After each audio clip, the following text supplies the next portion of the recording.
Voici un résumé des accusations portées par Peter Doyle à l'encontre de Macky Sall, ancien président du Sénégal, ainsi que quelques éléments de contexte. Coche épaisse blanche que reproche Peter Doyle.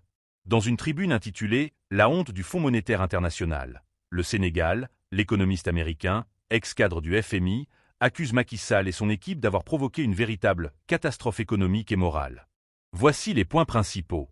Une tempête de crédit principalement d'origine locale, qui, selon lui, n'a pas été détectée par les équipes du FMI alors que le pays faisait d'importantes découvertes pétrolières et gazières. Une falsification ou dissimulation de données publiques, l'opposition, avait alerté sur la falsification des données. Mais en vain. Une absence de sanctions contre les responsables. Aucun des fonctionnaires impliqués, dont la plupart occupent toujours leur poste et couvrent leurs traces, n'a été sanctionné. Il accuse Macky Sall d'avoir orchestré la catastrophe, tout en continuant d'être le bienvenu dans les plus hauts cercles diplomatiques internationaux. Il critique également le FMI pour ce qu'il appelle une dissimulation sémantique, suggérant que l'institution a qualifié les faits de fausses déclarations, là où selon lui il s'agissait d'une dissimulation pure et simple.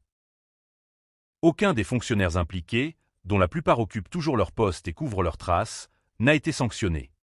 Il faut mettre fin à l'absurdité qui consiste à voir l'ancien président Sall se pavaner sur la scène internationale en tant qu'éminence grise après avoir présidé à ce désastre. Il devrait être considéré comme un paria.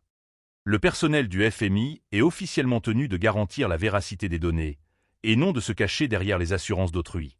Le fait que le FMI qualifie tout cela de fausses déclarations est donc une dissimulation.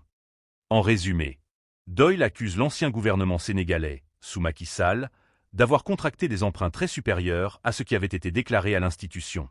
Il reproche au FMI de ne pas avoir détecté ou sanctionné ces irrégularités. Il demande une mise en demeure de transparence, le gel des dettes non déclarées, des sanctions pour les responsables. Il qualifie la situation de catastrophe économique et morale. Réaction de Macky Sall. Voici ce qu'a déclaré Macky Sall ou son entourage en réponse aux accusations.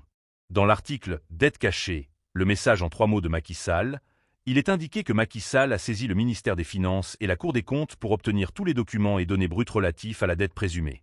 Il insiste sur 3 mots, vérité, procédure, justice.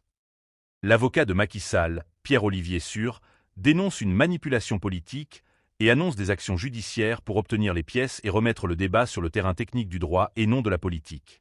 Un autre article mentionne que Macky Sall se dit calme, confiant et attaché à la transparence, considérant la polémique sur la dette cachée comme un accident politique. L'ancien président du Sénégal, Macky Sall, se retrouve au centre d'une vive polémique après de graves accusations formulées par Peter Doyle, ex-économiste principal du Fonds monétaire international, FMI. Dans une tribune intitulée « La honte du FMI », le Sénégal, Doyle dénonce ce qu'il qualifie de catastrophe économique et morale, reprochant à l'ancien régime d'avoir dissimulé l'ampleur réelle de la dette publique et contracté des emprunts massifs non déclarés. Selon lui, cette gestion opaque aurait plongé le pays dans une tempête financière d'origine locale ignorée, voire couverte, par le FMI lui-même. Face à ces accusations explosives, Macky Sall a immédiatement réagi, appelant au calme, à la transparence et au respect des procédures légales. L'ancien chef de l'État affirme n'avoir rien à cacher et a saisi le ministère des Finances ainsi que la Cour des comptes pour que toute la lumière soit faite sur la gestion de la dette. Son entourage dénonce une manipulation politique visant à ternir son image au moment où il reste très présent sur la scène internationale. Entre les révélations d'un ancien cadre du FMI et la riposte d'un ex-président sûr de sa probité, le débat sur la dette cachée du Sénégal ravive les interrogations sur la transparence, la gouvernance économique et la responsabilité des institutions financières internationales. L'affaire opposant Peter Doyle à Macky Sall dépasse désormais le simple cadre technique de la gestion de la dette. Elle soulève des questions plus profondes sur la transparence des finances publiques, le rôle du FMI dans la surveillance des États africains et la responsabilité politique des dirigeants après leur mandat. Si Peter Doyle dénonce un système opaque ayant plongé le Sénégal dans une crise silencieuse, Macky Sall, lui, se présente comme un dirigeant attaqué à tort, déterminé à prouver son intégrité par la voie institutionnelle et judiciaire.